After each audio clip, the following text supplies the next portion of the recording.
Hello everyone. Before we start, make sure to like and subscribe to the channel, and leave a comment with where you're from and what time you're watching. That way, YouTube will keep showing you stories just like this one. Now, let's begin. Working as an EMT in rural Montana taught me plenty about long, empty roads and the kind of darkness that swallows everything beyond your headlights. I was 28 that summer, 3 years into the job, partnered with a guy named Tom, who'd been doing this for nearly 2 decades. We covered a massive territory, hundreds of square miles of highway connecting small towns where everybody knew everybody, and the nearest backup could be 40 minutes away on a good night. That particular July evening in 2019, we'd just finished what Tom called a milk run. 12 hours of minor calls. Nothing serious. A kid with a broken arm from falling off his bike, an elderly woman with chest pains that turned out to be indigestion, and a fender bender with no injuries. We were heading back to base around 2 a.m., both of us fighting to stay alert after the adrenaline-free shift. The stretch of Highway 287 between Townsend and Helena is about as desolate as it gets. No streetlights, no houses for miles, just sagebrush and the occasional deer crossing sign. Tom was driving while I filled out the last of our paperwork, the ambulance's dashboard lights creating a small bubble of visibility in the overwhelming darkness. We'd made this drive hundreds of times before, knew every curve and dip in the road. The radio played quietly, some classic rock station that helped keep us awake. I remember thinking how peaceful everything seemed, how different from the chaos we usually dealt with. The engine hummed steadily, and I could hear Tom humming along to Hotel California under his breath, tapping his fingers on the steering wheel in rhythm. That's when we saw the car up ahead, maybe a quarter mile out. The hazard lights blinked in a steady rhythm, creating orange pulses against the black night. As we got closer, our headlights illuminated a dark blue sedan, one of those generic models you see everywhere but never really notice. The hood was propped open, and wisps of what looked like steam or smoke drifted up into the beam of our lights. Standard breakdown scenario, we'd seen it dozens of times before. Tom started slowing down without even discussing it. That's what we did out here. When someone needed help, you stopped. It was an unspoken rule of these isolated roads. Professional courtesy extended beyond just medical emergencies, when you were often the only vehicle someone might see for hours. Standing next to the car was a man, probably mid-30s, wearing jeans and a faded denim jacket despite the warm night. He had his back to us as we approached, seemingly focused on whatever was wrong under the hood. What struck me first was how still he was. Most people with car trouble are pacing around, checking their phones, looking anxious or frustrated. This guy just stood there, one hand resting on the raised hood, completely motionless. Tom pulled the ambulance onto the shoulder about 20 feet behind the sedan, leaving our emergency lights on to alert any other traffic that might come through. The rotating red and white lights painted strange shadows across the asphalt and the surrounding brush, making everything look like it was moving, even when it wasn't. I grabbed a flashlight from the console and we both climbed out, the sudden silence after killing the engine almost overwhelming after hours of road noise. "Hey there, need some help?" Tom called out as we walked toward the sedan, our boots crunching on the loose gravel along the shoulder. The man didn't turn around immediately, just kept staring into the engine compartment. When he finally did pivot to face us, it was with this slow, deliberate movement that made my skin prickle. His face was ordinary enough. Stubbled jaw, dark hair that needed a cut, eyes that caught our flashlight beams and reflected them back like a deer's. But there was something in his expression, or maybe the lack of expression, that made me unconsciously slow my pace. He didn't look relieved to see us, which was the typical reaction when help arrived on these lonely roads. He looked calculating, like he was trying to figure out what to do with us. "No," he said, and that was it. Just one word, flat and final. Tom and I exchanged a quick glance. In 3 years of stopping to help stranded motorists, I'd never had someone refuse assistance, especially not when they were clearly broken down in the middle of nowhere. "Tom, always the more diplomatic one, tried again. "You sure? We've got tools in the rig, could take a look at what's going on. Maybe it's something simple." The man shifted his weight slightly, and I noticed his hands for the first time. They were clean, too clean for someone who'd been working on an engine. No grease, no dirt, nothing. He wore work boots that looked fresh out of the box, and now that I was paying attention, his clothes seemed almost staged, like a costume of what someone thought a stranded motorist should look like. "Said no," the man repeated, his voice carrying an edge this time. He took a half step to his left, positioning himself between us and the car's open hood. That's when I caught it. Movement in my peripheral vision, off to the right where the tall prairie grass grew thick along the drainage ditch. It was subtle, just a shifting of shadows that didn't match the pattern created by our emergency lights. My EMT training kicked in, the same instinct that helped me spot barely breathing patients or notice when something in a scene didn't add up. I kept my expression neutral but let my hand drift toward my radio. The movement in the grass stopped the moment I looked directly at it, but I knew what I'd seen. Someone was out there, staying low, moving through the grass like they were trying to circle around behind us. Tom must have noticed my tension because his posture changed too, becoming more alert, more defensive. We'd worked together long enough to read each other without words. The man by the car noticed our shift immediately, his eyes darting between us and then, tellingly, toward the grass where I'd seen the movement. That quick glance told me everything. He knew someone was there, had probably been waiting for us to get closer to the vehicle before his partner made a move. My mind raced through our options. We were at least 30 minutes from any police backup, standing on a dark highway with someone who'd clearly staged a breakdown and at least one accomplice hiding in the shadows. The ambulance was still running behind us, doors closed but unlocked, keys in the ignition. Standard protocol for quick departures. "Well, if you're sure you don't need help," Tom said slowly, already taking a step backward, "we'll be on our way." His voice stayed professional, but I heard the steel underneath. The man by the car didn't respond, just watched us with those reflecting eyes. I matched Tom's backward step, keeping my flashlight pointed down but ready. The person in the grass had gone completely still now, probably realizing we were onto them. Every instinct screamed at me to run, but running would mean turning our backs on whatever threat was out there. We needed to retreat carefully, deliberately, making it clear we weren't easy targets while not escalating the situation into something violent. Another step back, then another. The distance between us and the ambulance felt like miles. That's when everything went sideways. The person in the grass suddenly burst upward, sprinting toward us from an angle that would cut off our path to the ambulance. In the stark illumination of our emergency lights, I got a clear look. A woman, maybe early 20s, wearing all black, her face twisted with desperate determination. She was holding something in her right hand that caught the light. Tom reacted instantly, pivoting to face the new threat while shouting, "Move, move, move!" I didn't need the encouragement. We both broke into a run, but not toward the ambulance. That route was compromised. Instead, we sprinted across the highway toward the opposite shoulder, using the road's width to keep distance between us and both attackers. The man by the car had started moving too, abandoning his broken-down motorist act entirely. I could hear their footsteps pounding on the asphalt behind us as Tom and I reached the far side of the highway. Without discussing it, we both vaulted over the metal guardrail and plunged into the darkness beyond. The ground dropped away sharper than expected, and I tumbled down a steep embankment, branches tearing at my uniform, rocks bruising my ribs. Tom crashed through the underbrush somewhere to my left, cursing steadily. Behind us, I heard our pursuers reach the guardrail and stop, probably debating whether to follow us into the rough terrain. Their hesitation gave us precious seconds. We scrambled through the darkness at the bottom of the embankment, using a dry creek bed as cover. My radio had gotten knocked loose during the fall, dangling from its cord, but it still worked.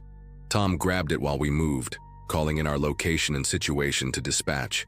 His voice stayed remarkably calm as he reported an attempted ambush on Highway 287, requesting immediate law enforcement backup. The dispatcher's response crackled through. Units were rolling, but the closest was still 25 minutes out. Above us, I could hear angry voices arguing. They couldn't see us in the darkness, but they knew we were calling for help. A car door slammed, then an engine roared to life. They were leaving, probably figuring their window of opportunity had closed. We stayed hidden in that creek bed for what felt like hours, but was probably only 10 minutes, listening as the sedan's engine faded into the distance. Even after the silence returned, neither of us moved. When we finally climbed back up to the highway, staying low and careful, both vehicles were gone. The sedan and, more disturbingly, our ambulance. They'd taken it, along with all our equipment, medications, and everything inside. The reality of what almost happened hit me hard as we stood on that empty highway. Emergency lights no longer painting the darkness. Just two EMTs in torn uniforms waiting for backup that seemed to take forever to arrive. The police found our ambulance 3 hours later, abandoned at a rest stop 50 miles north, stripped of all narcotics and valuable medical equipment. They never caught the pair who set the trap, though similar incidents were reported across 3 states that summer. Fake breakdowns targeting emergency responders, medical supply trucks, even pharmacy delivery vehicles. Tom and I went back to work after a few days off, but something had changed. We'd always stopped to help before, no questions asked, but now we radioed our position to dispatch before approaching any breakdown. We kept our doors locked, engines running, and always watched for movement in the shadows. The part that haunts me most isn't the chase or the fear. It's knowing that somewhere out there, someone who genuinely needs help might wait a little longer because predators decided to exploit our instinct to assist. That's the real crime in all of this, turning compassion into caution, making us question whether the next person with their hood up is actually in distress or just another trap waiting to spring.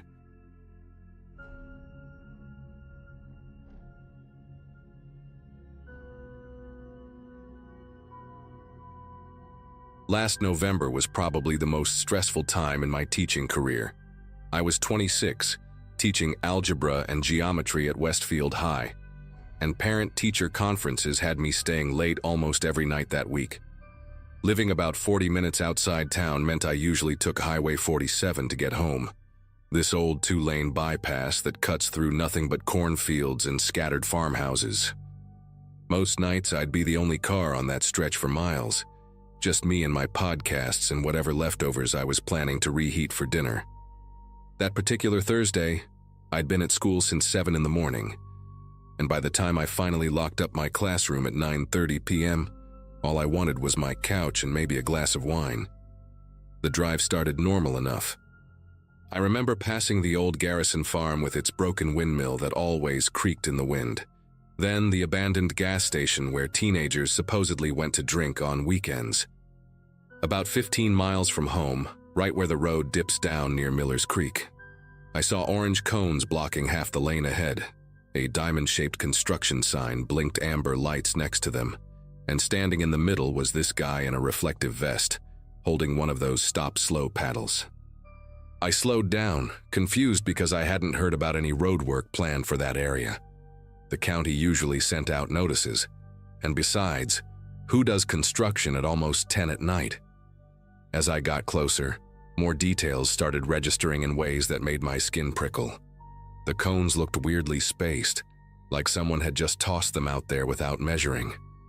The construction sign, one of those portable ones on wheels, sat at an odd angle, and I couldn't see any actual message on it, just the flashing lights. But it was the man that really caught my attention. He wore the orange vest over what looked like regular street clothes, jeans and work boots, sure, but also this dark hoodie underneath that seemed wrong for a construction worker. His hard hat sat crooked, like he'd grabbed it last minute, and there were no trucks, no equipment, no torn-up asphalt, just him standing there in the middle of nowhere, waving that paddle for me to stop.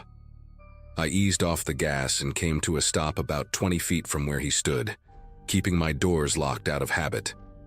He immediately started walking toward my car, not with the tired shuffle of someone who'd been directing traffic all day, but with this purposeful stride that made my chest tighten. He wasn't looking at the road or checking for other cars. His eyes were locked directly on me through my windshield.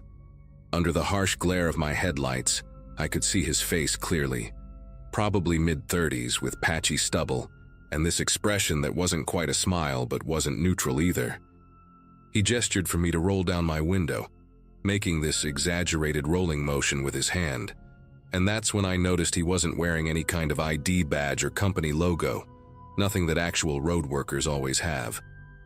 Against every instinct screaming at me, I cracked my window maybe 2 inches, just enough to hear what he wanted. "Road's closed ahead, miss," he said, but his voice had this strange quality to it, like he was reading from a script he'd just memorized. "Gotta detour you back the way you came, but first I need to see your license and registration for the report." The report? What report? I'd been through legitimate construction stops before, and nobody ever asked for my documents. My hand hovered over the gear shift as I watched him lean closer, and that's when I smelled it. Cigarettes mixed with something chemical, like paint thinner or gasoline. His eyes kept darting between my face and the inside of my car, like he was cataloging everything he could see. "I'll just turn around," I said, trying to keep my voice steady while my heart hammered against my ribs. But he stepped even closer, his hand now reaching for my door handle. No, I need those documents first. State requirement." His fingers wrapped around the handle and pulled, and thank God I'd locked it because the door rattled but didn't open. The pretense dropped from his face instantly, that fake concern replaced by something harder, meaner. He yanked the handle again, more violently this time, and slammed his other palm against my window. "Open the door," he shouted, all pretense of being a road worker gone. In my side mirror, I caught movement, another figure emerging from the darkness beyond the cones heading toward my car. My body moved before my brain caught up. I slammed the car into reverse, tires squealing against the asphalt as I backed up fast. The man jumped aside, shouting something I couldn't make out over the sound of my engine. In my rearview mirror, the second person, wearing similar gear, was running toward me now. I kept reversing, probably doing 30 in reverse down that dark road, swerving slightly as my back wheels hit the shoulder. The ditch on my right loomed dark and deep, and for one terrifying second, I felt the car tilt as the rear passenger tire slipped off the edge. I corrected hard, yanking the wheel left, gravel spraying as I fought to keep control. Behind me, or in front of me now since I was going backward, those two figures were still coming, their fake reflective vests catching my taillights like demonic eyes. When I'd reversed maybe 100 yards, I spun the wheel hard, executing the sloppiest three-point turn of my life on that narrow road. My headlights swept across the empty fields, then the tree line, then finally back to the road ahead, or what should have been behind me moments ago. As I shifted into drive and floored it, I caught one last glimpse of them in my mirrors. They'd given up the chase and stood by their fake construction setup, watching me flee. The one who'd approached my window was on his phone now, and something about that detail terrified me more than the attempted break-in. Was he calling others? Warning someone up ahead? I pushed my little Honda to 70 on that winding road, taking curves way too fast, my whole body shaking as adrenaline coursed through me. I didn't stop or slow down until I hit the main highway 10 miles later. Even then, I kept checking my mirrors, expecting to see headlights racing up behind me. At the first gas station I found, one of those bright 24-hour places, I pulled in and parked right under the lights by the door. My legs felt like jelly when I got out, and I had to lean against my car for a minute just to steady myself. Inside, the clerk must have seen something in my face because he asked if I was okay. I told him what happened, and he immediately let me use the store phone to call 911. While I waited for the police, I noticed my hands had bloody scratches from gripping the steering wheel so hard, and there was a crack in my rearview mirror that hadn't been there before. Must have hit it with my hand during the escape without even realizing. 2 county deputies showed up within 15 minutes, and I led them back to the spot, following in my car while they went ahead. But when we got there, everything was gone. No cones, no flashing sign, no trace that anyone had been there at all. The deputies searched the area with flashlights, and one of them found fresh tire tracks in the soft shoulder where the sign had been, plus some cigarette butts that looked recently dropped. They took my statement, photographed the scene, and told me I'd done exactly the right thing by not stopping and not opening my door. The younger deputy mentioned they'd had similar reports over the past few months. Fake construction sites, fake accident scenes, even fake police checkpoints, all on isolated roads, always at night. The investigation later revealed the construction equipment had been stolen from a Department of Transportation lot about 50 miles away. Security footage showed 2 men loading cones and signs into a pickup truck 3 nights before my encounter. The vests were taken from the same place, along with some other gear that made my stomach churn when I heard about it. Rope, zip ties, and a crowbar. The detective assigned to my case said I was lucky. Another woman the previous month hadn't been so fortunate, though she'd managed to escape after they'd gotten her out of her car. She'd been too traumatized to give a good description, but what she could remember matched what I'd seen. They never caught the men, though the fake construction stops suddenly stopped after my report made the local news. I don't take Highway 47 anymore. I know that's letting them win in a way, but I just can't do it. I take the longer route through town now, adding 20 minutes to my commute but keeping to well-lit, populated areas. Sometimes when I'm driving at night and see legitimate road work ahead, I still feel that spike of panic, my foot hovering over the brake while I scan for escape routes. I installed a dash cam the week after it happened, and I keep pepper spray in my door pocket now. The school offered counseling, which helped, though I still have dreams sometimes where I'm backing down that dark road forever, the ditch getting closer while those men in their stolen vests keep coming. What haunts me most is thinking about their plan. What would have happened if I'd been too trusting, too tired, or too slow to react? The detective told me they'd probably been watching that road for weeks, learning the patterns, waiting for someone alone. Someone like me.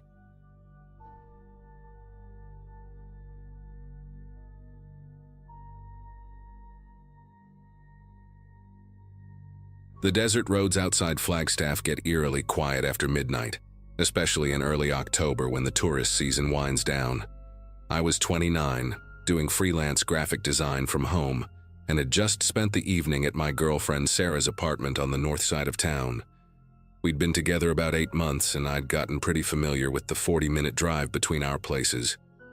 That night, I left her apartment around 1 a.m., maybe a few minutes after. The temperature had dropped to that perfect Arizona autumn chill where you need a jacket but can still drive with the windows cracked. I remember feeling good, relaxed even, as I merged onto Highway 89A heading south. Sarah lived in one of those newer complexes near the university, while I rented a small house on the outskirts, closer to the national forest. The route I always took started with busy streets near campus, then gradually transitioned to darker, emptier roads as you got further from town. After about 15 minutes, you'd hit this stretch where the streetlights disappeared completely, and it was just you, your headlights, and the occasional pair of glowing eyes from some animal in the brush. I'd driven it so many times I could probably do it with my eyes closed, knew every curve and dip in the asphalt. That night started like any other late drive home. I had my usual energy drink in the cup holder, some indie rock playlist going softly through the speakers. The first 20 minutes were completely normal. Passed a few other cars leaving the bar district, saw a cop parked at his usual speed trap spot near the Walmart. But once I hit that darker stretch of 89A, where the road narrows and winds through the pines, I noticed headlights in my rearview mirror. Not unusual at first, except these were sitting way too close for comfort. High beams blazing straight into my mirrors. Couldn't even make out what kind of vehicle it was through the glare. At first I figured it was just some drunk idiot who didn't realize how close they were following. I tapped my brakes a couple times, the universal signal for back off, buddy. Nothing. If anything, they crept closer. I could feel that familiar annoyance rising in my chest. You know, that feeling when someone's being an aggressive driver and you just want to get home without any drama. So I sped up a bit, going maybe 5 over the limit, hoping they'd either pass me or fall back. But those headlights stayed glued to my bumper, matching my speed perfectly. That's when that little alarm bell in the back of my head started going off. The one that tells you something's not quite right about this situation. There's this Shell station about 5 miles down 89A that stays open 24 hours.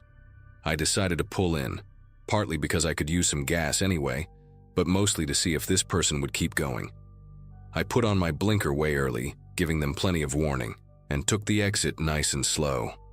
The headlights followed. My chest tightened as I pulled up to the pump, and I watched in my side mirror as the vehicle, I could see now it was a black SUV, maybe a Tahoe or Suburban, rolled past the gas station entrance.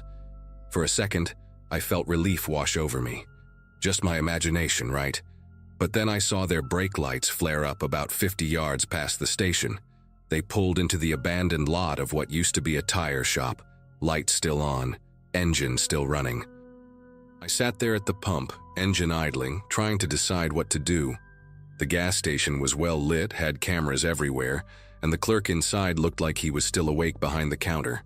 Safe enough.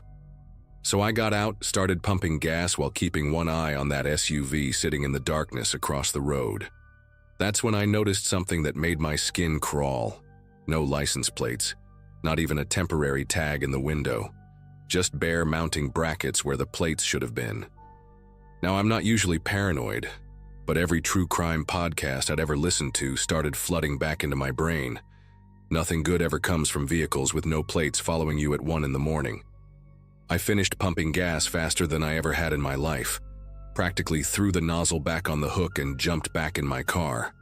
Before I even had my seatbelt on, those headlights across the road flicked back to high beams. They were waiting for me. My mouth went dry as I pulled out of the station, heading back onto 89A. Sure enough, within seconds, those bright lights were burning holes in my mirrors again. This time, though, they were even closer. I could make out the shape of the SUV better now. Definitely a Suburban, black or dark blue. Windows tinted so dark I couldn't see inside. And they were riding my bumper so close that if I had to brake suddenly, they'd plow right into me. My phone was in the cup holder, and I grabbed it with one hand while trying to keep steady on the winding road. Thank God for voice commands. "Hey Siri, call 911. The call connected after what felt like forever, and I tried to keep my voice calm as I explained the situation to the dispatcher. Gave her my location, direction of travel, described the vehicle. She asked if I could see the driver or any passengers. I couldn't. Asked if they'd made any aggressive moves besides tailgating. Not yet. Then came the response that made my heart sink. "Sir, we don't have any units in that area right now. The closest patrol car is about 30 minutes out. Can you get to a populated area?" Populated area. Right. The nearest real civilization was still about 10 miles away. A strip of fast food places and big box stores near the I-40 interchange. Between here and there, nothing but pine trees, scattered houses set way back from the road, and a whole lot of darkness. The dispatcher stayed on the line, telling me to keep her updated, but I could hear the worry creeping into her voice too.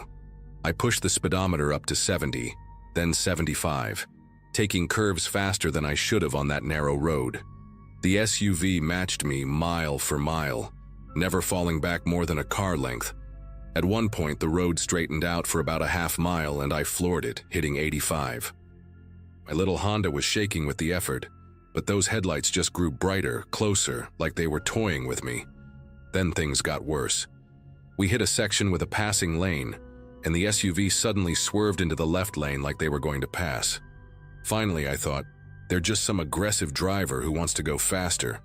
But instead of passing, they pulled up alongside me and matched my speed exactly. I risked a glance over, but all I could see was that dark-tinted window reflecting my own headlights back at me. We drove like that for what felt like hours, but was probably only 30 seconds.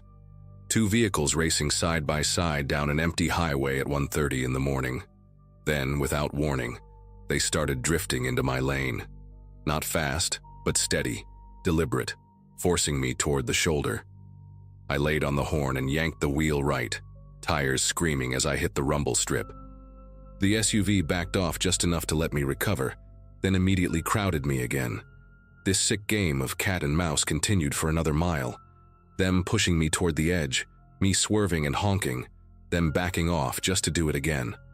The dispatcher was practically yelling through my phone speaker, asking what was happening, saying she was trying to get a unit redirected, but I knew help wasn't coming in time. These people, whoever they weren't just trying to scare me anymore. They wanted me off that road, probably into one of those dark pull-offs where nobody would see what happened next. That's when I saw salvation up ahead, the bright lights of a 24-hour Safeway at the first major intersection heading into town. The parking lot was huge, well-lit, and most importantly, would definitely have security cameras covering every angle. I didn't use my blinker, didn't give any warning. At the last possible second, I yanked the wheel hard right and shot across 2 lanes, tires squealing as I took the turn way too fast. The SUV tried to follow but overshot the entrance, their heavier vehicle not able to make the sudden turn. I gunned it across the parking lot, probably doing 40 at minutes past the cart return, and skidded to a stop right in front of the store's main entrance where all the lights were brightest. I sat there for a moment, engine running, watching my mirrors. The SUV had managed to turn around and was now sitting at the parking lot entrance, just idling there under the streetlight. Even from 100 yards away, I could feel them watching me, deciding what to do next. My whole body was trembling with adrenaline, and I realized I was gripping the steering wheel so hard my knuckles had gone white. The dispatcher was still on the line, and I told her where I was, described what had just happened. She said units were now about 15 minutes out, and to stay where I was, stay in the light, keep the doors locked. Those were the longest 15 minutes of my life. The SUV just sat there at the entrance, engine running, like some predator deciding if its prey was worth pursuing into the light. A few late-night shoppers walked past my car, giving me odd looks. I probably looked insane, sitting there wild-eyed and breathing hard. But I didn't care. I kept my eyes locked on that black SUV, phone in one hand, other hand ready to throw the car in gear if they made a move. Then, maybe 5 minutes before I heard the first sirens, the SUV's reverse lights came on. They backed up slowly, turned, and disappeared into the night. No rush, no panic. Just calmly drove away like they'd simply changed their mind about grocery shopping. The police showed up in force, 3 cars, lights flashing. I spent the next hour giving my statement, showing them my phone's GPS history to prove the route I'd taken, describing every detail I could remember about the SUV. The officers were professional, but I could tell they were taking this seriously. One of them mentioned they'd had similar reports recently, always late at night, always involving a dark SUV with no plates. They pulled the security footage from Safeway and the Shell station, said they'd canvass for more cameras along the route. But we all knew the chances of finding a black SUV with no identifying marks in a city full of similar vehicles was slim. The real chilling part came about 3 weeks later. I was scrolling through local news on my lunch break when I saw the headline, "Police arrest suspects in string of violent carjackings." The article described how a group had been using a black Suburban to follow victims from bars, stores, and restaurants, waiting until they were on isolated roads to strike. They'd box in the victim's car, force them to stop, then rob them at gunpoint, sometimes worse. The photo showed the seized vehicle, same model, same blacked-out windows, same missing plates. 5 victims over 2 months, all attacked on quiet roads outside town. The detective I'd spoken with called me that afternoon, confirmed it was likely the same group that had followed me, said the security footage from Safeway had probably saved me from becoming victim number 6.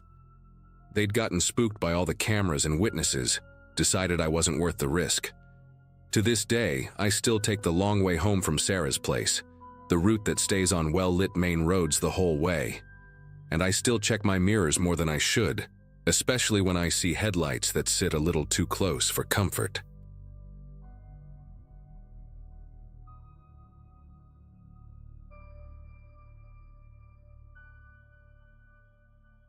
Eight years of night shifts at the Grand View Inn taught me to notice things most people miss.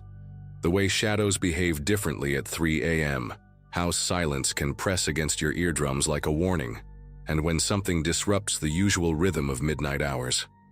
At 44, I thought I'd seen every kind of late-night drama that could stumble through those automatic doors, but nothing prepared me for what happened on that cold Wednesday morning in February 2023. The hotel wasn't the fanciest place in town, but it gave me steady work, a parade of travelers, insomniacs, and folks running from troubles they couldn't quite name. After pulling a double shift covering for my coworker Jessica, who'd called in sick, I was beyond exhausted. My feet throbbed in those sensible black shoes, my lower back screamed from hours of standing, and all I wanted was to collapse into my own bed. The clock above the front desk showed 6:47 a.m. when I finally grabbed my purse and headed for the parking lot. The morning air hit me like a slap, crisp and unforgiving in that way February mornings have of reminding you winter isn't done with you yet.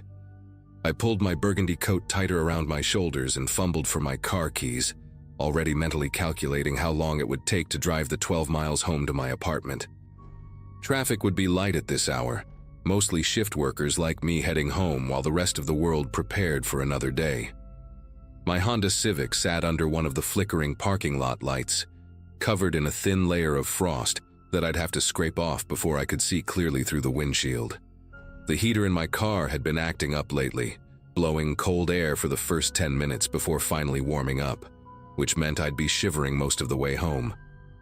I started the engine and let it run while I worked on clearing the ice, the rhythmic scraping of the plastic tool against glass creating the only sound in the empty lot.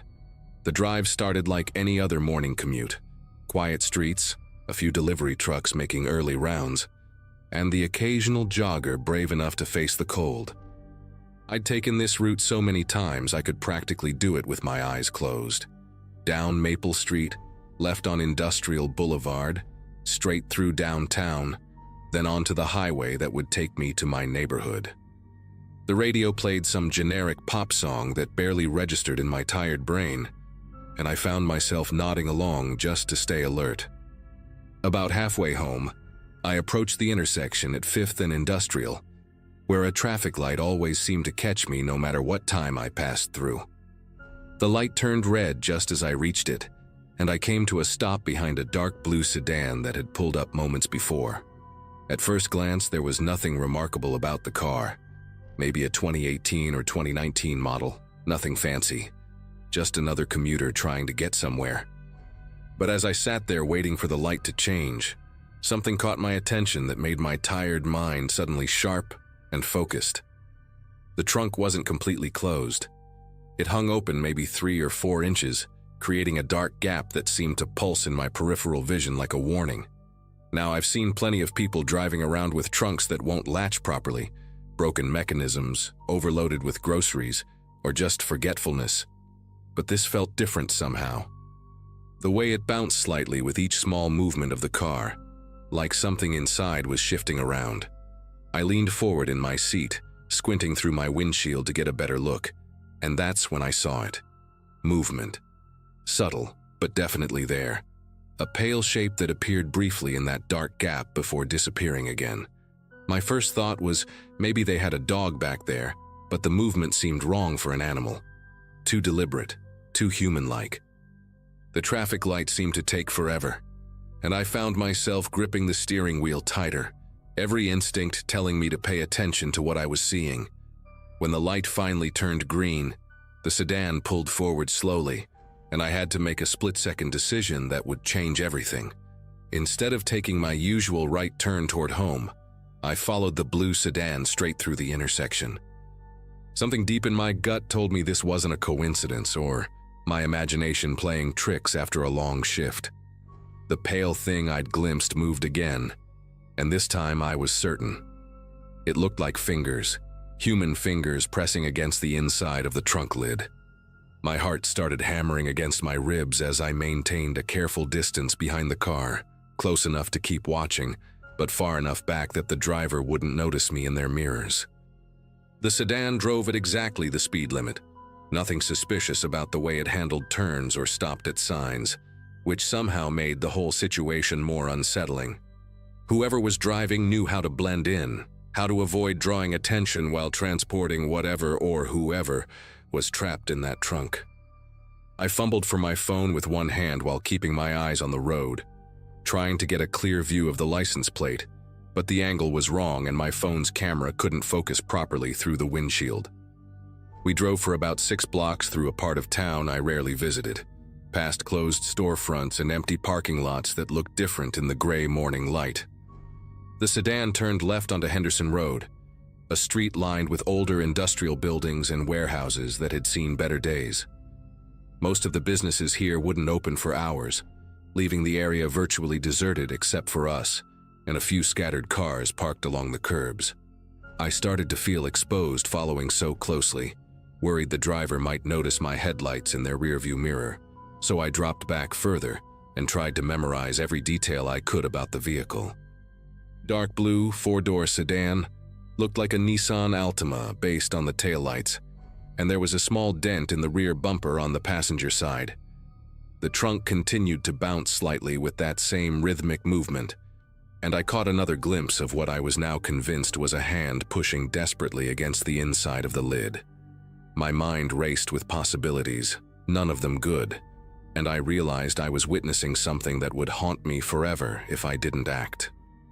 The sedan suddenly accelerated, taking a sharp right turn into what looked like an abandoned industrial complex.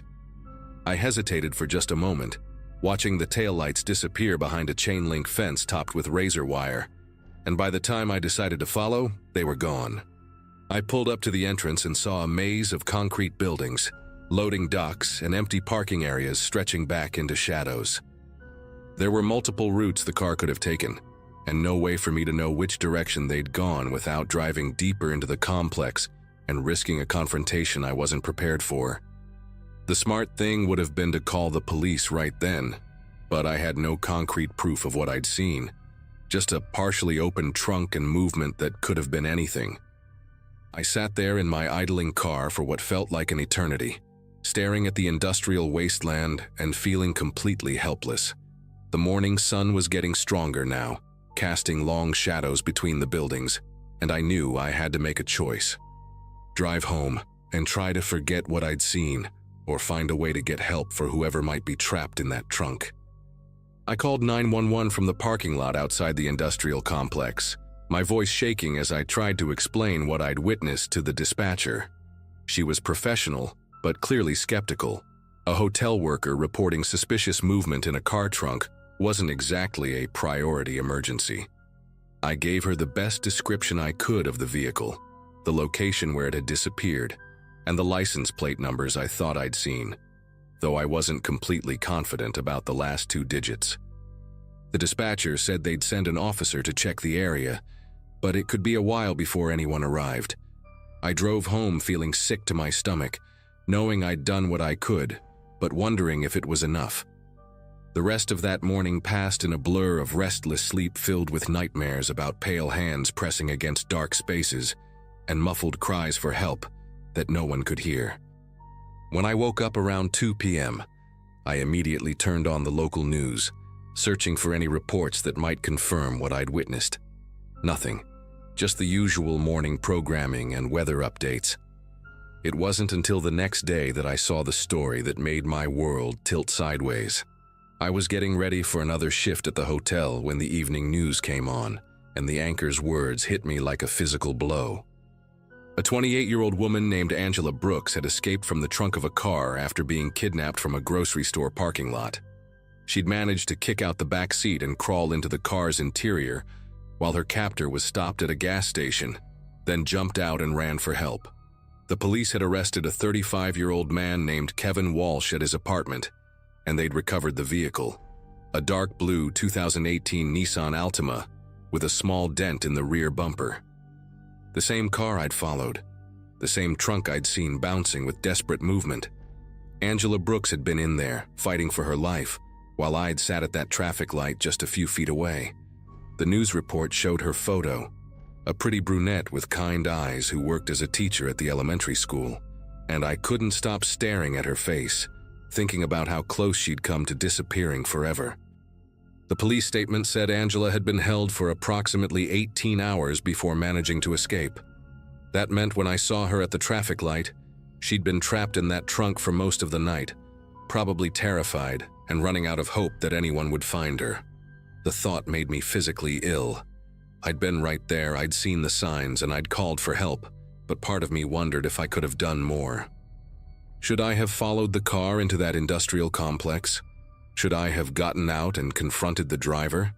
The rational part of my brain knew that would have been dangerous and probably stupid, but the guilt gnawed at me anyway. According to the news report, Walsh had a history of assault charges and had been stalking Angela for weeks before the kidnapping. He'd planned it carefully, waiting for her to leave work late one evening and grabbing her in the dark parking lot behind the school. The fact that she'd escaped through her own resourcefulness and courage, not because of my phone call, both relieved and haunted me. I'd witnessed a crime in progress and managed to provide some information to police, but Angela Brooks had saved herself. 3 months have passed since that morning, and I still think about Angela Brooks every time I drive home from work. The police detective who called me back said my report had helped them establish a timeline and confirm details of Walsh's route, which strengthened their case against him. He's been sentenced to 15 years, and Angela has started a foundation to help other kidnapping survivors. Sometimes I wonder if I'll ever stop replaying those few minutes at the traffic light, wondering what would have happened if I'd acted differently or if the light had changed sooner. But mostly I've learned to trust my instincts in a way I never did before. Working nights at a hotel, you see people at their most vulnerable, and now I pay even closer attention to the details that don't quite fit. The way someone holds themselves, the fear in their eyes, the small signs that something is desperately wrong. I can't save everyone, but I'll never again ignore that feeling when something doesn't look right. Angela Brooks taught me that sometimes being a witness is enough, and sometimes the smallest act of noticing can make all the difference in someone's fight to survive.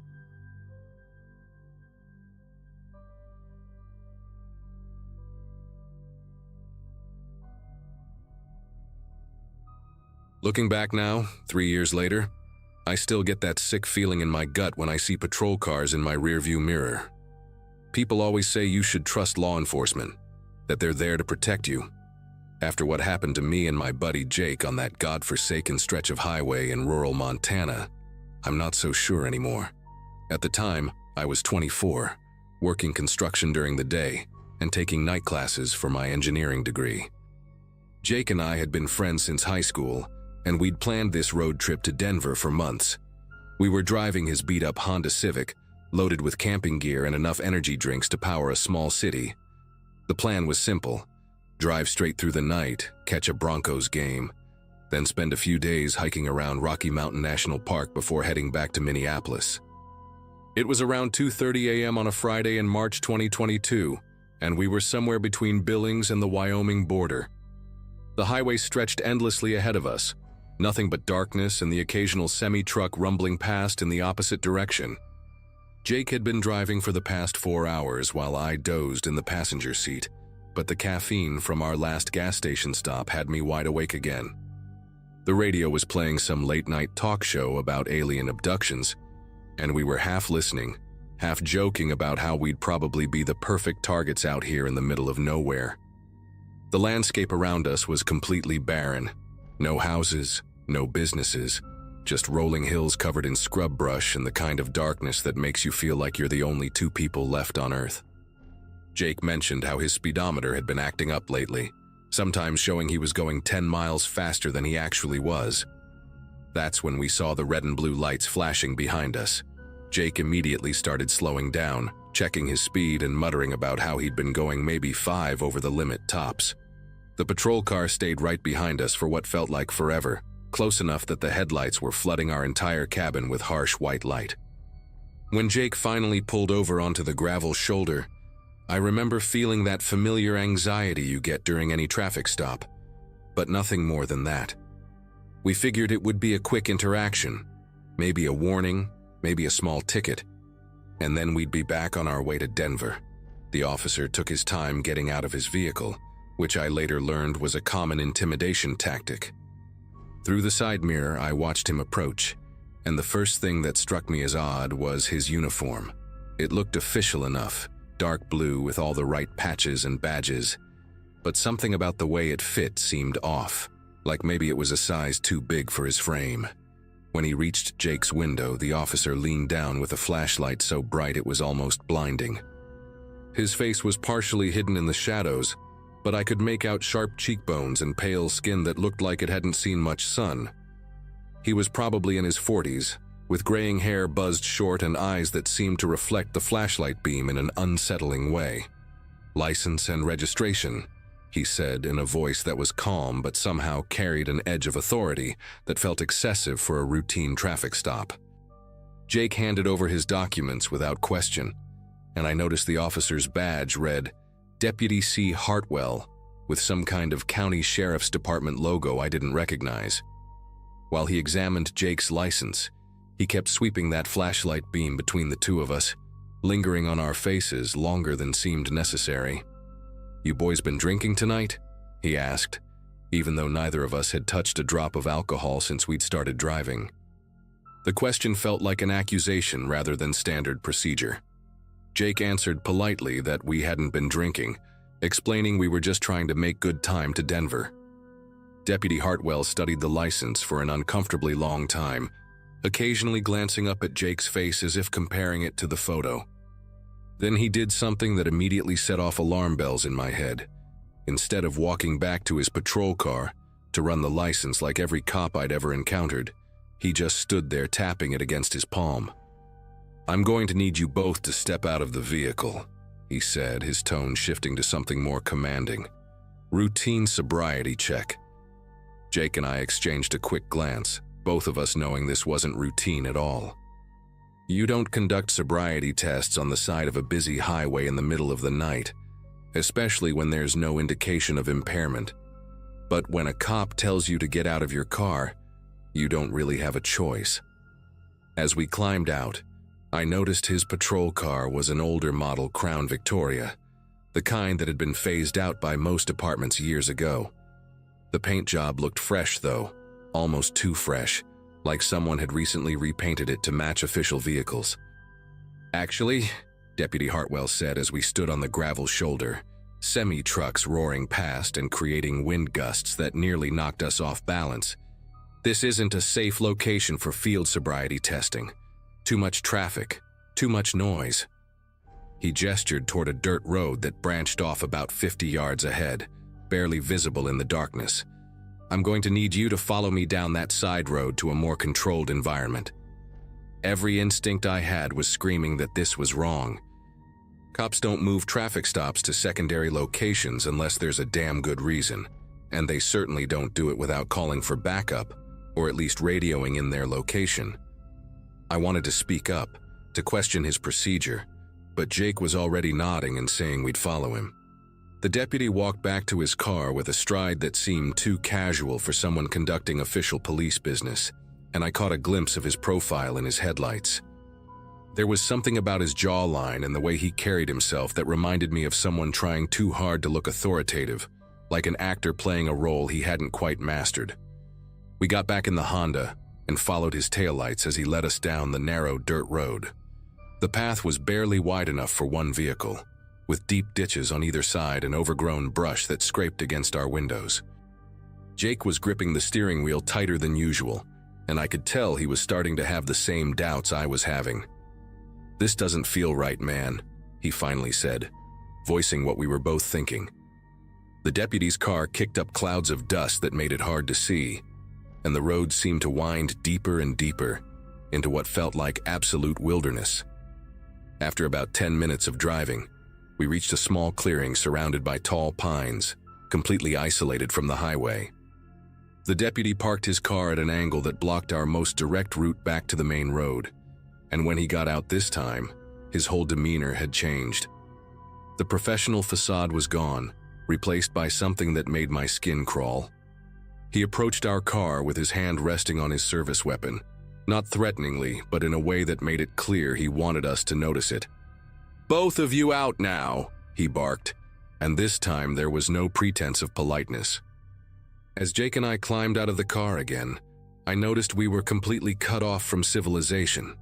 No cell phone signal, no lights from any buildings, nothing but the sound of wind through the trees and our own rapid breathing. Deputy Hartwell positioned himself so that his body was between us and our vehicle, effectively trapping us in the clearing. "Turn around, hands on the hood," he ordered, and when we hesitated for just a second, his voice turned sharp and angry. "I said turn around." We complied, placing our palms on the cold metal of Jake's Honda while the deputy moved behind us.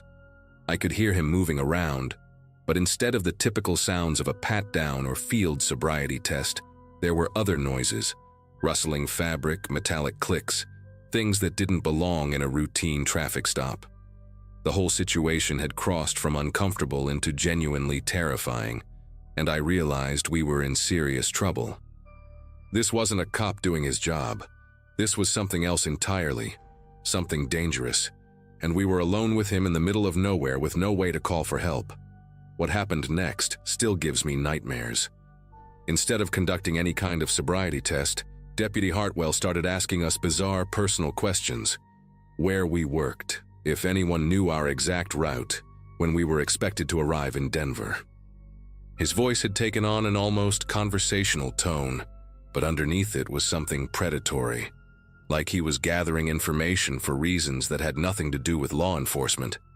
When Jake tried to turn around to face him, the deputy immediately shouted for him to keep his eyes forward and his hands visible.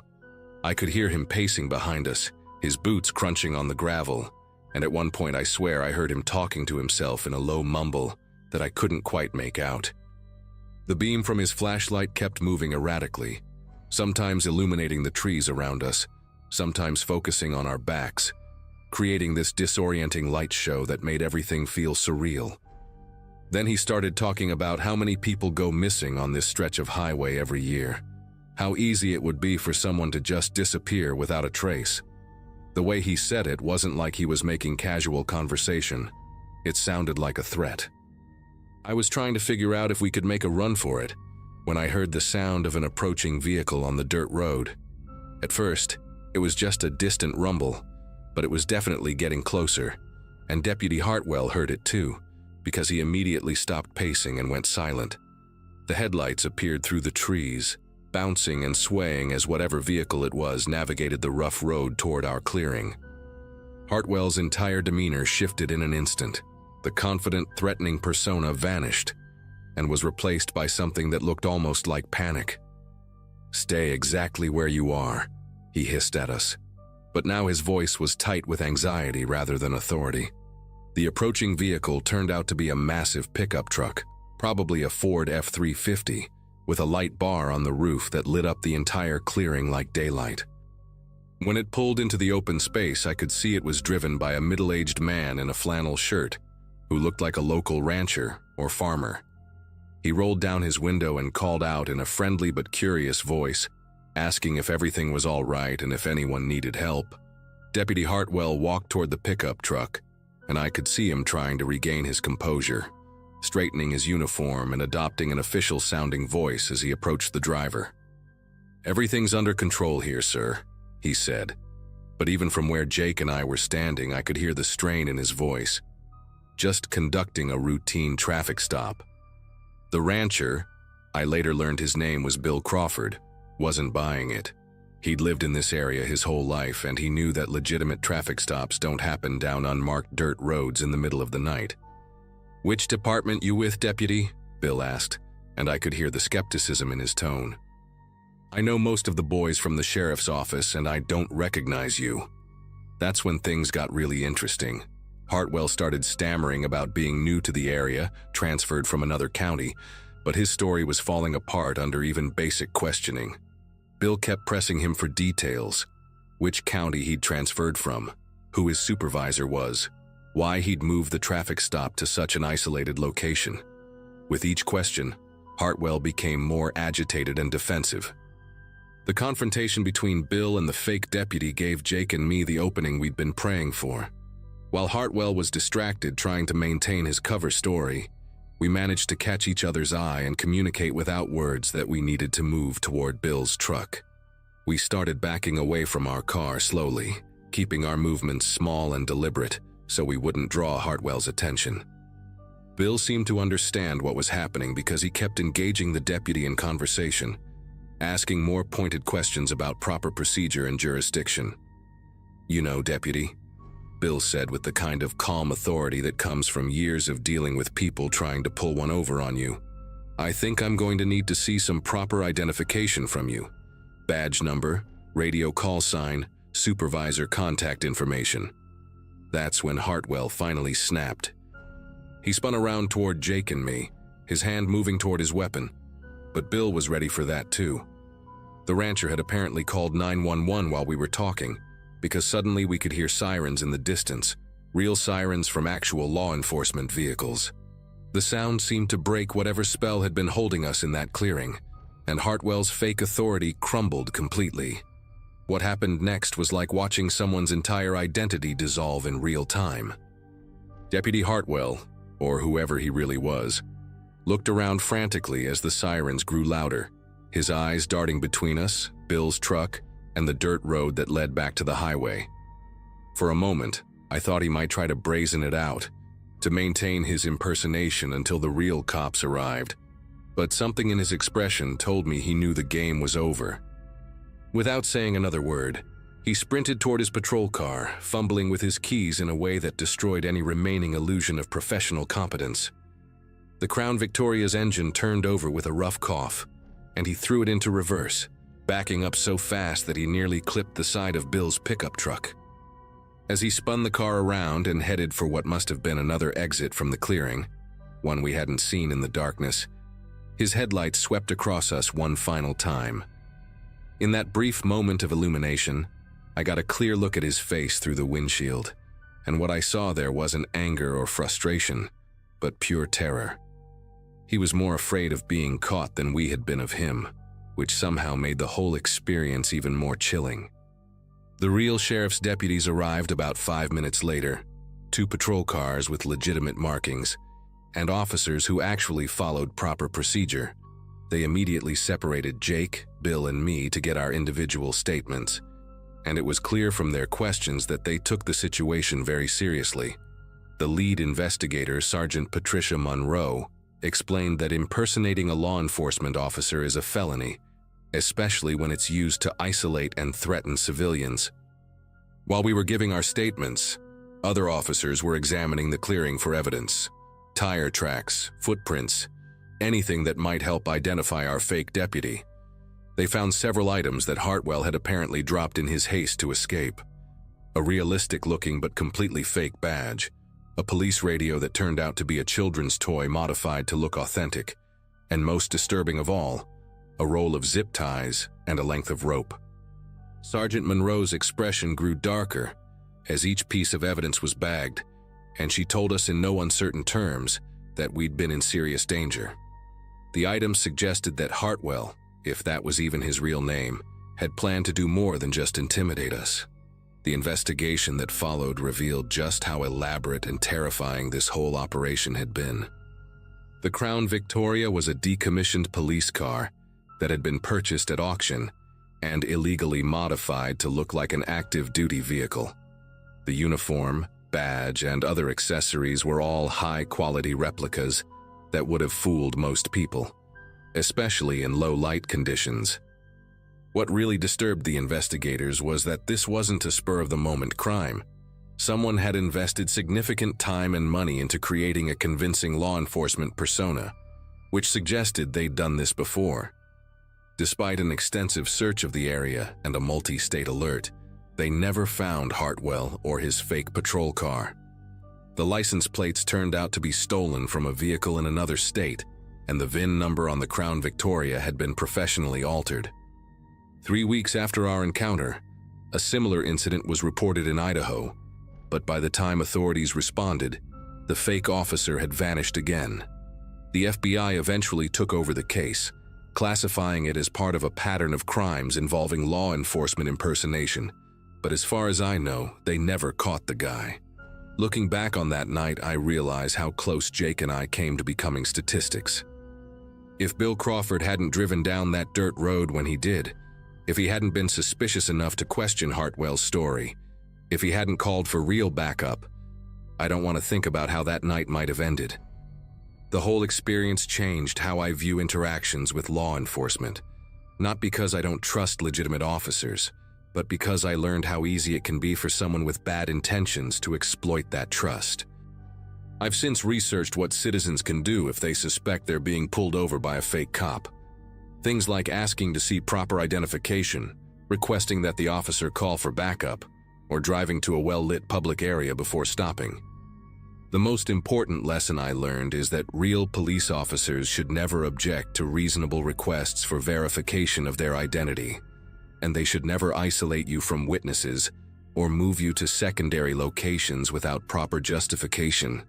Jake and I made it to Denver eventually, about 12 hours later than planned, but we were alive and unharmed. Sometimes I still wonder what happened to other people who weren't as lucky as we were, who didn't have a Bill Crawford show up at exactly the right moment.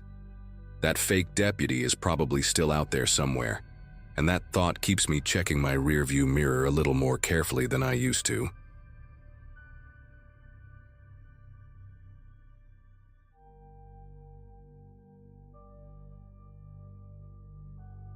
So this is going to sound completely insane, but I need to get this off my chest because it's been eating at me for weeks now. I'm a sophomore at State University, studying psychology, and I've always been the rational type who doesn't believe in ghost stories or paranormal nonsense. I live in a small apartment about 20 minutes from campus, and I work part-time at the campus library to help pay rent.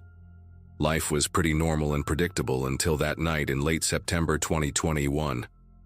I had just finished a study session at my friend Claire's place. She lives in this old farmhouse her grandmother left her about 15 miles outside town. We'd been cramming for our abnormal psychology midterm, going through case studies until our eyes were burning from staring at textbooks for 6 straight hours. Claire made us some coffee around 9 p.m., but by 11 I was completely fried and decided to head home. Claire had warned me about taking Route 47 back to town because there'd been construction work that week, but I was exhausted and just wanted to get home as fast as possible. Instead of taking the main highway that loops around the countryside, I decided to cut through Blackwood Road, this narrow dirt path that winds through about 8 miles of dense forest. I'd driven it a few times during the day, and it usually shaved off about 15 minutes from the trip. The road is barely wide enough for 2 cars to pass, with thick pine and oak trees pressing in on both sides like walls. During the day, it's actually kind of pretty, but at night, it feels like driving through a tunnel. My car is this old Toyota Corolla that my dad bought me when I started college. Reliable, but definitely showing its age with over 150,000 miles on it. The headlights aren't the brightest, so the forest around me was just a wall of impenetrable darkness, broken only by the occasional reflective road marker. About 4 miles into the woods, right where the road curves around this massive fallen log that's been there for years, my car started making this weird sputtering sound. The engine began to shake, and I could feel the whole vehicle losing power. I managed to coast to a stop right next to this old barbed wire fence that runs along the edge of someone's abandoned property. The headlights illuminated maybe 30 feet ahead, showing the gravel road disappearing into the trees and this rusty gate that was hanging open on broken hinges. I tried turning the key a few times, but the engine just made this grinding noise and refused to start. The silence that followed was so complete it actually hurt my ears. No cars, no wind, not even crickets. Just dead silence in the middle of nowhere with my phone showing 0 bars of service. I remember thinking how stupid I was for taking this shortcut, especially this late at night when nobody else would be coming through. That's when I saw him. Just at the very edge of my headlight beam, maybe 25 feet ahead and slightly to the right, there was definitely a person standing among the trees. At first I thought maybe it was just a shadow or a weirdly shaped branch, but the silhouette was unmistakably human, tall, wearing what looked like dark clothing and completely motionless. I squinted through the windshield, trying to get a better look, but the figure was right at that point where my headlights started to fade into darkness.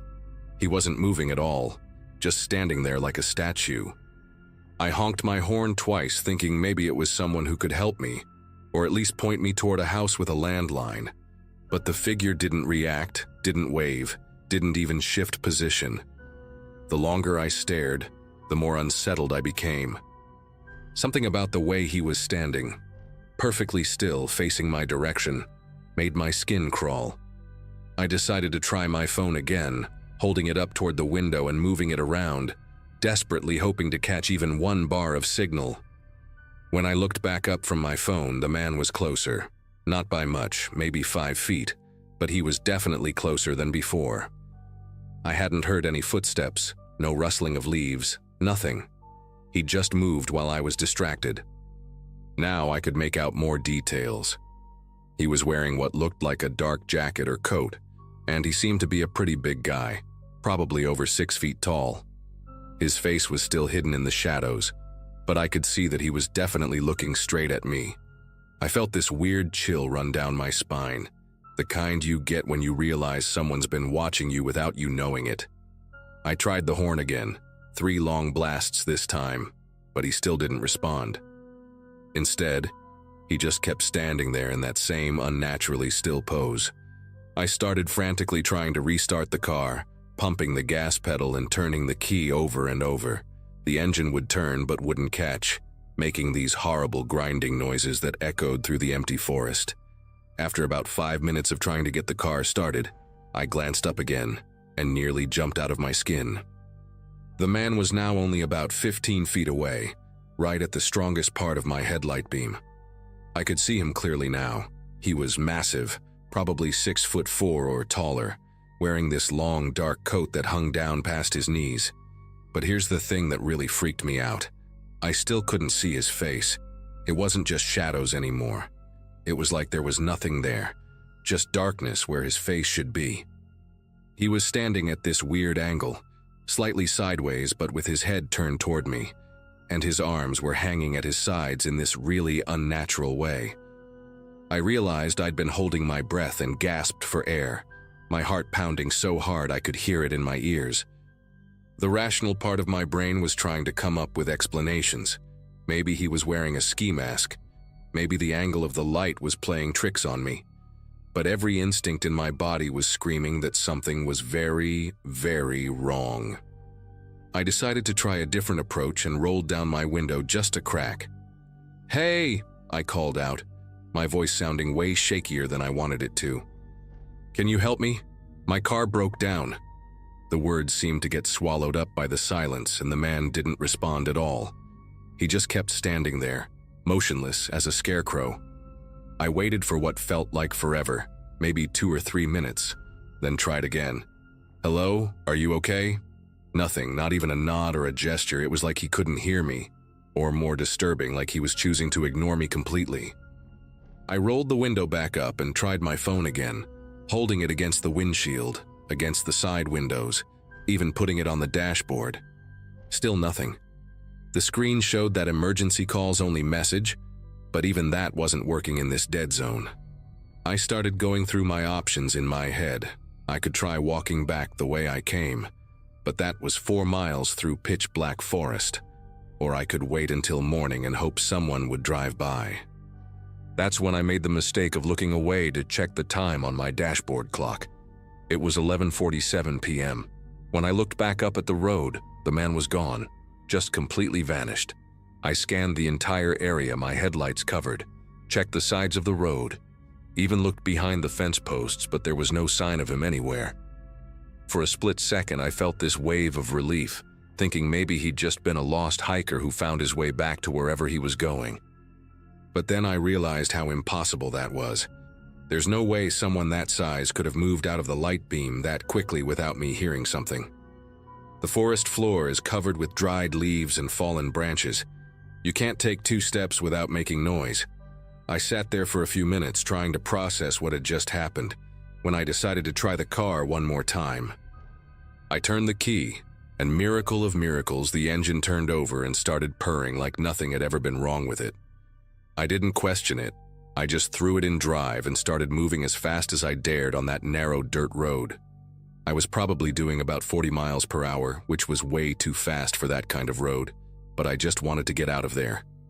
The headlights swept back and forth as I navigated the curves, illuminating the dense wall of trees on either side. I kept checking my rearview mirror obsessively, half expecting to see that dark figure materializing behind me. But there was nothing except the red glow of my taillights disappearing into the darkness. About a mile down the road, I started to feel a little calmer. Maybe it really had just been some confused person. Maybe someone who was drunk or on drugs and wandering around lost. People do stupid things all the time, right? I was almost convinced I'd overreacted when I glanced in the rearview mirror again and saw movement. Not the man, something else. It looked like a shape, darker than the surrounding darkness, moving between the trees parallel to the road. It was keeping pace with my car, weaving between the trunks like it was running alongside me. My foot instinctively pressed harder on the gas pedal. The shape in the mirror was getting bigger, and I realized with growing horror that whatever was back there was gaining on me. I pushed the car up to 50, then 55, taking the curves at dangerous speeds that made my tires squeal against the gravel. But no matter how fast I went, that dark mass kept pace, moving through the forest with an unnatural fluidity that made my stomach churn. It wasn't running like a person or even like an animal. It was flowing, like liquid shadow poured between the trees. I was gripping the steering wheel so tightly my knuckles had gone white, and I could hear myself breathing in these short, panicked gasps. The worst part was that I couldn't tell what it was. Every time I tried to focus on it in the mirror, it seemed to shift and change, like it was made of smoke or fog. But fog doesn't move with purpose, and this thing was definitely following me. I started praying to whatever God might be listening that I'd reach the main road before whatever was back there caught up to me. Just when I thought I couldn't drive any faster without losing control completely, I saw the blessed sight of streetlights ahead. The main road was maybe 200 yards away, and I could even see the occasional car passing by. Real people, real traffic, real civilization. I gunned it for that final stretch, not caring if I wrecked the car as long as I got out of those woods. As soon as my tires hit the paved road and I was under those bright streetlights, I slammed on the brakes and sat there shaking for about 10 minutes. When I finally worked up the courage to check the rearview mirror, there was nothing there, just empty road stretching back into the darkness. I drove home in a daze, keeping to well-lit streets and checking every mirror obsessively. When I finally got to my apartment, I sat in the parking lot with the engine running for another 20 minutes, making sure nothing had followed me. I never took that shortcut again, and to this day I have no idea what I encountered in those woods. But I'll tell you one thing. Whenever I drive past the entrance to Blackwood Road now, I always make sure my doors are locked and I don't slow down until I'm miles away.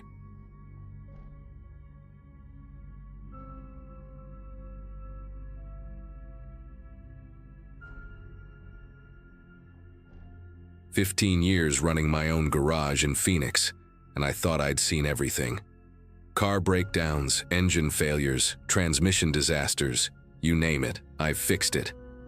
People always ask me how I got into the mechanic business, and honestly, it started when I was 12 and my dad's pickup died in our driveway. Spent 3 days with him under that hood, learning how every component worked together, and I was hooked. Now at 43, I can diagnose most problems just by listening to how an engine sounds or feeling how a steering wheel vibrates. It's become second nature, this ability to sense when something mechanical isn't right. What I never expected was that same instinct would kick in about people, not just machines. The night I'm about to tell you about happened in late April 2024, and it still makes me check my rearview mirror more often than I used to. If you're the type who stops to help strangers on the highway, you might want to pay attention to this story. That particular Monday had been one of those marathon workdays that every shop owner knows too well. Started before sunrise with a busted radiator on a delivery truck, then spent most of the afternoon wrestling with a stubborn timing belt that refused to cooperate. By evening, I was covered in grease, and my back was screaming from being hunched over engine bays all day. But my cousin Bobby had been begging me for weeks to help him rebuild the transmission in his '89 Mustang, and Monday was the only free night I had. The plan was simple. Drive up to his place near Henderson, Nevada. Knock out the transmission work in a few hours. Maybe grab some beers and catch up on family gossip. Should have been home by midnight easy. But anyone who's ever worked on classic cars knows that nothing ever goes according to plan. What was supposed to be a quick transmission replacement turned into a complete overhaul when we discovered the flywheel was warped and half the bolts were stripped. By the time we finally got that Mustang running properly, it was pushing 1:30 in the morning, and I was dead tired. Smart move would have been to crash on Bobby's couch and make the drive home in daylight, but I had appointments starting at 7 a.m. and couldn't afford to cancel again. Mrs.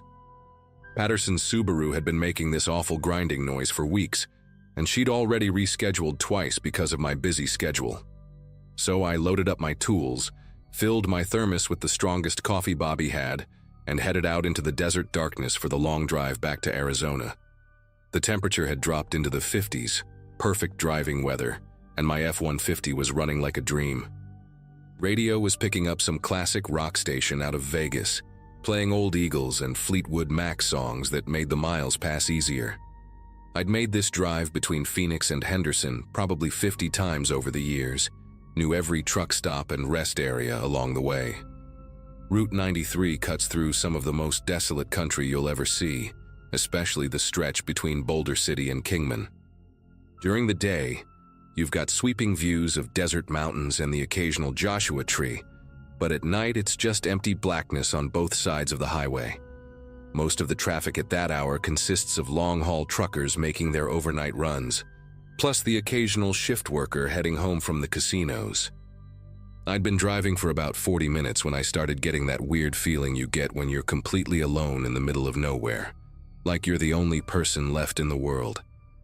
The fuel gauge showed 3/4 full, engine temperature was perfect, and the coffee was keeping me alert despite the late hour. Everything was routine and peaceful until I crested a small hill and saw those orange hazard lights blinking in the distance. Even from a mile away, I could tell it was a small car pulled over on the right shoulder, and as I got closer, I could make out 2 figures standing beside it. As my headlights swept across the scene, I could see it was a dark blue or black hatchback, maybe a Honda Civic or Toyota Corolla from the early 2000s. The car was positioned properly on the shoulder, hazards blinking steadily, nothing obviously wrong with how it was parked.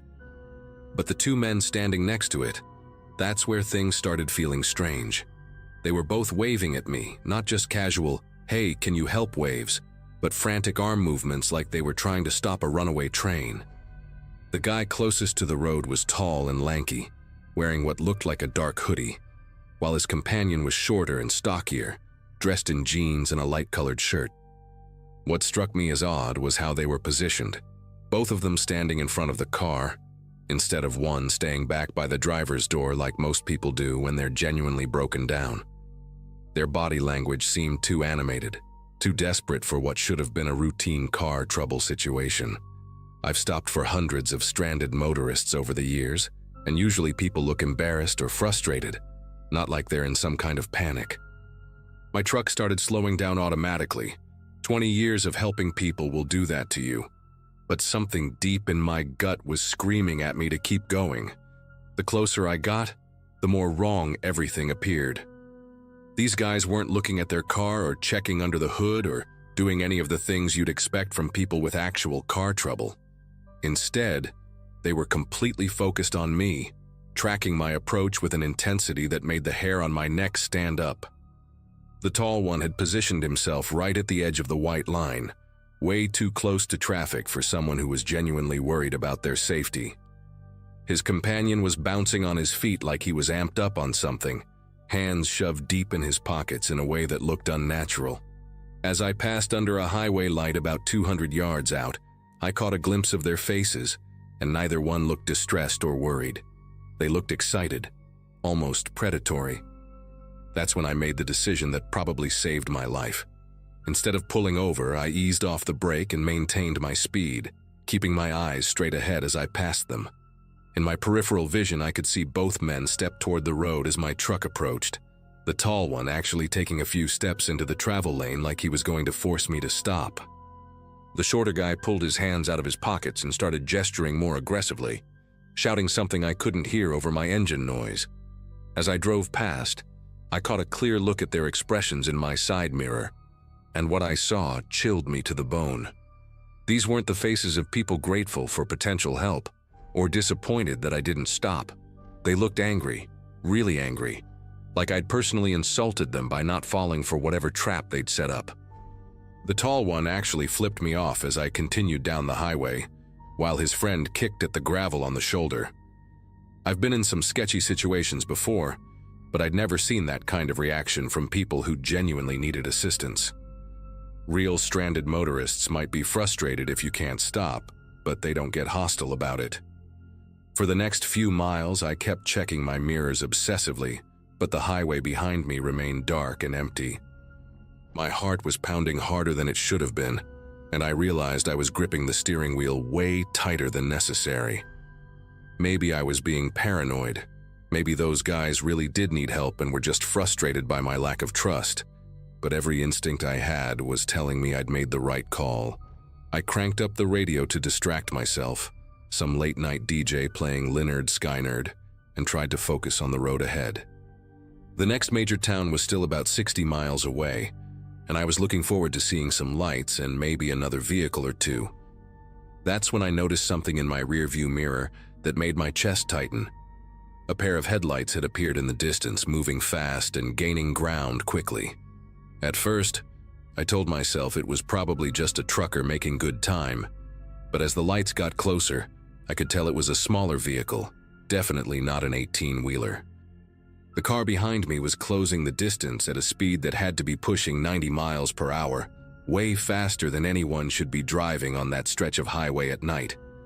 As it got closer, I could make out the shape of a compact car, and my stomach started doing flips when I realized it looked exactly like the hatchback I'd passed a few minutes earlier.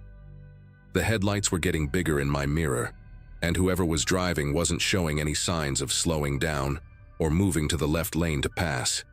Instead, they were coming up directly behind me, getting closer and closer until I could see the outline of their front bumper in my mirror.